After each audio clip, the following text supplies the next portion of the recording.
I was finishing up quarterly reports at Regional Trust Bank when my phone rang. My 7-year-old daughter Sophia was sobbing so hard I could barely understand her words. "Mommy, Aunt Amber made me ugly. She cut off all my hair and said I look like Daddy now." My heart stopped. I grabbed my keys and raced home, my mind spinning with disbelief. When I burst through the front door, I found my beautiful daughter standing there, completely bald, tears streaming down her face. My sister Amber sat casually on the couch, while her kids Jake and Emma giggled nearby. Amber looked up with cold satisfaction and said, "Now she looks like her father, bald and ugly. Maybe this will teach her some humility." Before I tell you how I used my connections in the banking industry to completely destroy my sister's life, drop a comment telling me where you are watching from and smash that like button if you have ever wanted to protect your child from toxic family members. What I did next will shock you more than her cruelty shocked me. Let me explain how this nightmare began. As a senior financial analyst with 8 years of experience at Regional Trust Bank, I had built a stable life for myself and Sophia after my divorce 3 years ago. My ex-husband Mark had moved to California after remarrying, but we maintained a cordial relationship for our daughter's sake. Mark suffered from alopecia, a condition that had left him completely bald since childhood, something that had caused him insecurity throughout his life. My sister Amber was 3 years younger than my 32 years, but she had never achieved the same level of independence. She was unemployed, living off child support from 2 different fathers and government assistance. Her 9-year-old son Jake and 8-year-old daughter Emma were the products of relationships that had ended badly, leaving Amber bitter and resentful about her circumstances. Despite our different paths in life, I had always tried to help my sister. 2 years earlier, I had co-signed the mortgage on her current house because her credit score was not sufficient to qualify a loan. I also owned a rental property that I let her use for $600 a month, half the market rate of $1,200, just to help her stay afloat. Regular assistance with groceries and school expenses for Jake and Emma had become routine because I believed in taking care of family. Sophia was the light of my life, a shy and sensitive child who had struggled with the divorce, but was finally finding her confidence. Her most striking feature was her beautiful curly blonde hair that cascaded down to her waist. It was something she took great pride in, and the compliments she received about her hair had become an important source of self-esteem. She would spend time brushing it every morning, learning to braid it, and dreaming about growing it even longer. The relationship between Amber and me had always been complicated by jealousy. She made passive-aggressive comments about my career success and seemed to resent the stability I had created for Sophia and myself.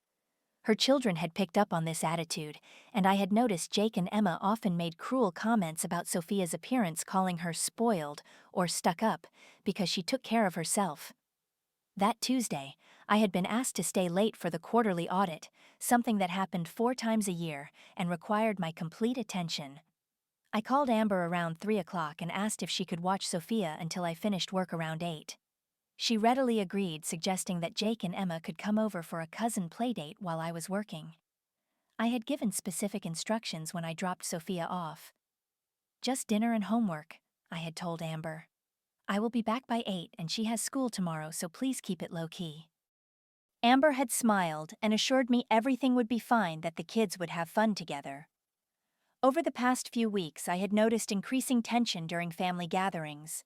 Jake and Emma seemed to target Sophia more frequently, making comments about her perfect life and how she thought she was better than everyone. When I mentioned this to Amber, she dismissed my concerns, saying it was normal sibling rivalry and that Sophia needed to learn to stand up for herself. Just the previous weekend, Amber had made a comment that should have been a red flag. We were at our parents' house for Sunday dinner when Sophia received compliments about her hair from our aunt. Amber had muttered under her breath, "Sophia thinks she is so pretty with that hair. Someone should teach her that looks are not everything." At the time, I thought it was just typical jealousy, not a preview of the cruelty that was coming. The warning signs had been building for months, but I had chalked them up to the natural dynamics between cousins of different ages. I trusted my sister to care for my daughter, never imagining that she would use that trust to inflict deliberate emotional trauma on an innocent child. When Sophia called me at 6:30 that evening, her voice was barely a whisper, and she was calling from the bathroom with the door locked. Aunt Amber said I was too pretty and needed to be humbled, she managed between sobs. Jake and Emma held my arms while she used Daddy's old clippers. She said pretty girls become stuck up and mean. My daughter went on to describe how Amber had told her that she needed to look like her father so she would understand what it felt like to be ugly. The cruelty was calculated and deliberate, designed to destroy a child's self-esteem in the most devastating way possible. Sophia whispered that she looked like a boy now that she was ugly and that kids at school would laugh at her. The 20-minute drive home felt like an eternity. I called Amber's phone repeatedly, but it went straight to voicemail every time. My hands were shaking on the steering wheel as I imagined what I would find when I arrived. Memories of our childhood flooded back times when Amber had destroyed my belongings out of jealousy, but this was my child, not a toy or piece of clothing. When I burst through the front door, the scene was even worse than I had imagined. Amber was sitting casually on the couch, scrolling through her phone as if nothing had happened. Jake and Emma were playing video games, occasionally glancing toward the bedroom where Sophia was hiding and giggling to each other. The floor around the couch was covered with beautiful blonde curls, Sophia's precious hair scattered like discarded trash. I found Sophia in the bedroom wearing a baseball cap pulled low over her eyes, refusing to look at me directly. When she finally let me see what had been done, my heart shattered. Her head had been shaved completely bald with electric clippers, leaving patches of irritated skin where the blade had been pressed too hard. This was not a haircut gone wrong. This was deliberate mutilation. When I confronted Amber, she initially tried to lie, claiming that Sophia had asked for a haircut. But Jake proudly contradicted his mother, explaining in detail how they had told cousin Sophia that she was too pretty and needed to be taught a lesson. Emma chimed in, adding that Mommy said pretty girls become stuck up, and that this would help Sophia develop better character. Amber finally dropped the pretense and revealed her true motivations. Your daughter needed to learn she is not better than my kids, she said with cold satisfaction. She walks around here like she is some kind of princess, and my children notice the difference. I thought it was time she experienced what it feels like to be less than perfect. The final blow came when Amber looked at my devastated daughter and repeated the cruel words that would haunt us both. Now she looks like her deadbeat father, bald and ugly. Maybe she will develop some character instead of relying on her looks. In that moment, I realized that this attack had been planned and deliberate. Amber had used my trust and my daughter's innocence to inflict maximum psychological damage. She showed no remorse, no understanding of the trauma she had caused, and actually seemed proud of what she had accomplished. I gathered Sophia's things and carried her to the car, her small body shaking with sobs. As we left, Amber called after us, "You better not make this a big deal. Kids get over these things, and family needs to stick together." Her casual dismissal of my daughter's pain was the final confirmation that she was beyond reasoning or redemption. That night, Sophia refused to eat dinner or look at herself in any mirrors. She had nightmares about going to school, convinced that all the children would laugh at her and call her ugly. The most heartbreaking moment came when she asked me, "Will Daddy still love me if I look like him?" The innocence of that question and the fear behind it made me realize that this trauma would affect her for months or even years to come. The next morning, I began what would become the most systematic and devastating campaign of my life. As a senior financial analyst with access to banking systems and deep knowledge of financial regulations, I had tools at my disposal that Amber never could have imagined. More importantly, I had the motivation of a mother whose child had been deliberately harmed by someone who should have protected her.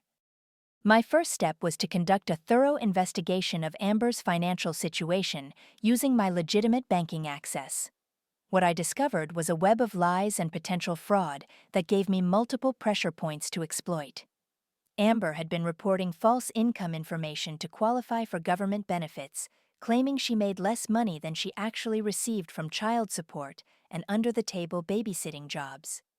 Her credit cards were maxed out from shopping sprees, and restaurant bills, and she was 3 months behind on her mortgage payments. Since I was the co-signer, her delinquency was already affecting my credit score, giving me legal grounds to take action. The rental property she was living in had multiple lease violations that I had been ignoring out of family loyalty, but that leniency was about to end. On the third day, I began documenting everything related to the assault on my daughter. I took photographs of Sophia's shaved head, saved screenshots of Amber's threatening text messages about keeping quiet, and researched the legal implications of non-consensual haircutting. In many states, deliberately cutting someone's hair without permission is classified as assault, especially when done to a child. I consulted with a family attorney about my rights as a co-signer and the possibility of pressing charges against Amber. The lawyer confirmed that I had multiple legal options from assault charges to financial fraud reporting, and that my position in the banking industry gave me significant leverage. By the fifth day, I was ready to begin the systematic destruction of my sister's life. I started with a report to the Department of Social Services about benefit fraud, providing detailed documentation of Amber's unreported income. Simultaneously, I contacted the mortgage company to inform them that I was considering withdrawing as co-signer due to property damage and unsafe conditions for my daughter. I also reached out to the credit card companies that had extended credit based on Amber's false income reports, providing them with evidence that her applications contained fraudulent information. Each company opened investigations that would freeze her accounts pending resolution. The rental property inspection that I randomly scheduled revealed multiple violations that warranted immediate attention. The house had been damaged beyond normal wear and tear, with holes in walls, stained carpets, and evidence of smoking indoors, despite the no-smoking clause in the lease. My professional network proved invaluable in the next phase. An anonymous tip to the IRS about Amber's unreported babysitting income triggered an audit of her tax returns for the past 3 years. Child Services received a detailed report about the unsafe environment where children were encouraged to physically restrain and psychologically abuse their cousin. The school district was notified about the harassment and assault that had occurred during what was supposed to be supervised childcare. The HOA where Amber lived received complaints about property maintenance violations, loud disturbances, and inappropriate behavior by residents. I carefully documented Amber's social media posts, where she had been bragging about teaching spoiled kids lessons and showing little princesses what real life looks like. These posts, combined with witness statements from mutual friends, created a clear pattern of premeditated child abuse. Within 8 days, the consequences began cascading faster than even I had anticipated. Amber's checking account was frozen, pending the fraud investigation, leaving her unable to access any of her money. The mortgage company initiated foreclosure proceedings, and government benefits were suspended pending review of her eligibility. Child Protective Services opened an investigation file after receiving multiple reports about the incident and Amber's fitness as a parent. The eviction notice from my rental property followed quickly based on lease violations and the assault that had occurred on the premises. Amber's panic began immediately. She called me repeatedly, begging for help and claiming that it was just a haircut and that I was destroying her life over nothing. When I refused to help, she tried manipulation, saying I should think about Jake and Emma and how my actions would hurt innocent children. Her desperate offers to pay for Sophia's therapy and make things right fell on deaf ears. I responded to each plea with cold professionalism. You made your choice when you assaulted my daughter. Now you have to live with the consequences of that choice. The immediate aftermath was swift and brutal. By the third week, Amber had lost her house and was forced to move into a homeless shelter with Jake and Emma. Her children, who had participated in the assault on Sophia, began to understand that their mother's actions had destroyed their family's stability. They blamed her for their current circumstances, creating additional stress and guilt that she was unprepared to handle. Social Services placed restrictions on Amber's custody after the investigation revealed a pattern of poor judgment and inappropriate parenting decisions.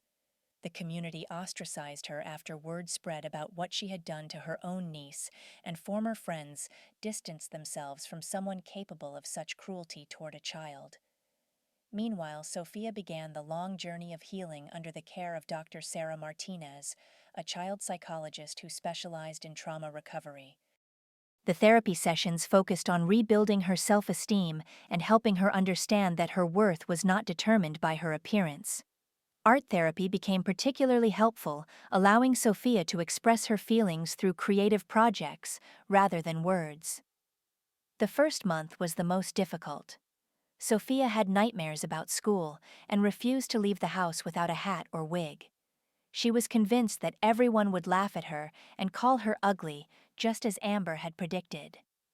Her father, Mark, flew in from California to spend a week with her, reinforcing the message that she was beautiful, regardless of her hair, and that his own baldness had never defined his worth as a person. Gradually, with professional help and constant reassurance, Sophia began to show signs of recovery. She started participating in school activities again, made new friends who supported her during the difficult time, and slowly began to see herself as more than just her appearance. The trauma had forced her to develop inner strength and resilience that would serve her well throughout her life. Extended family reactions were initially divided, with our parents trying to maintain neutrality and encouraging me to forgive and forget for the sake of family unity.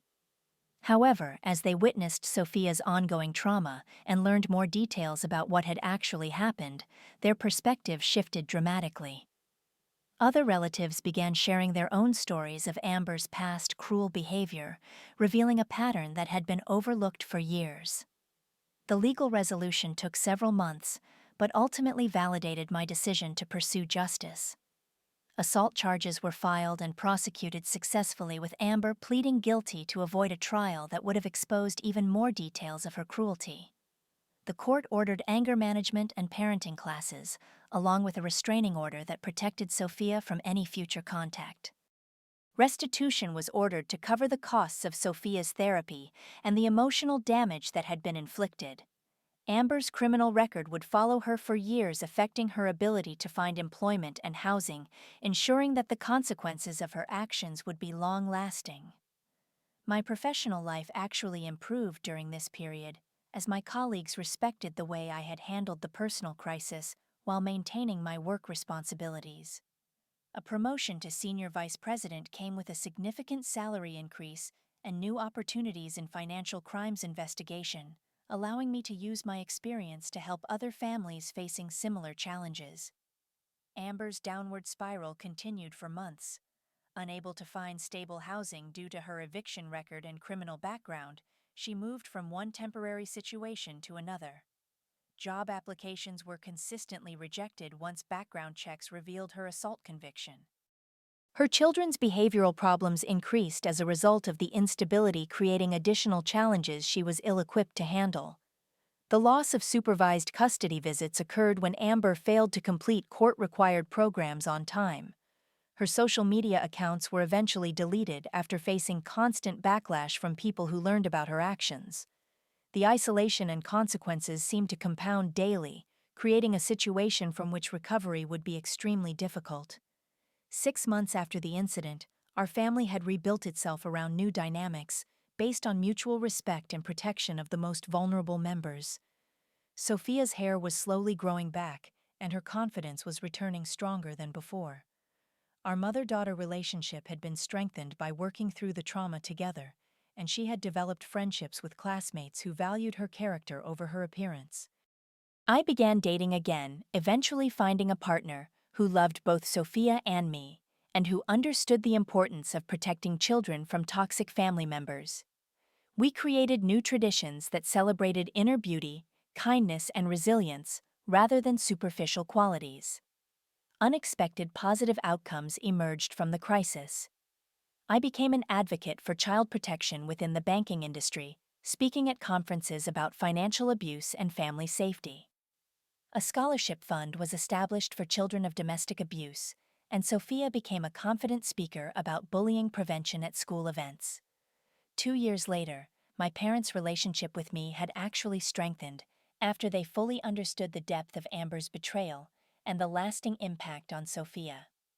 New boundaries were established with extended family members, making it clear that protecting children was the highest priority.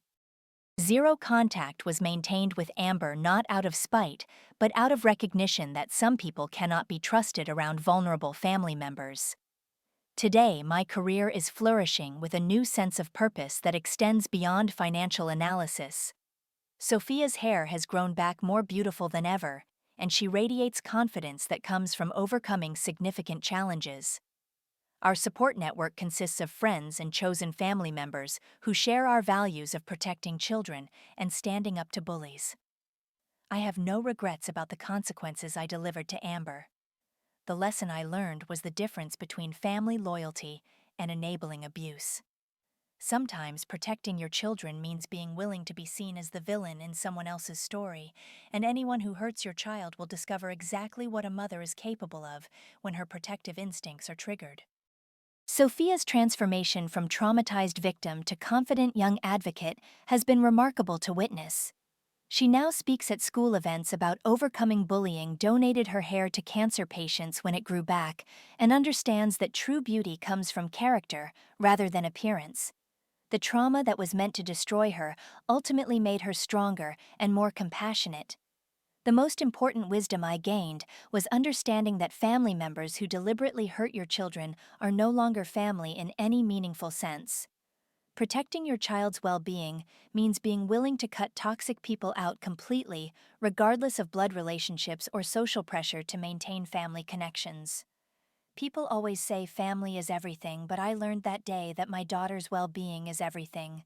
And anyone who threatens that blood relative or not will discover exactly what a mother is capable of when someone hurts her child. Have you ever had to choose between family loyalty and protecting your child from toxic relatives? What would you do if a family member deliberately traumatized your child and showed no remorse?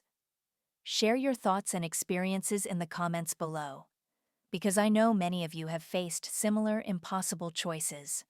Please hit that like button if this story reminded you that protecting children should always come first, even when it means making difficult decisions about family relationships. Subscribe for more stories about standing up to family bullies and the courage it takes to prioritize your child's safety over keeping the peace. Share this video with other parents who need to hear that they have permission to cut toxic people out of their children's lives, regardless of family pressure. Remember, you teach people how to treat your family by what you are willing to accept, and sometimes the most loving thing you can do is show someone the full consequences of their choices. Thank you for listening to my story, and I hope it gives you the strength to protect the most vulnerable people in your life, no matter what it costs you in other relationships.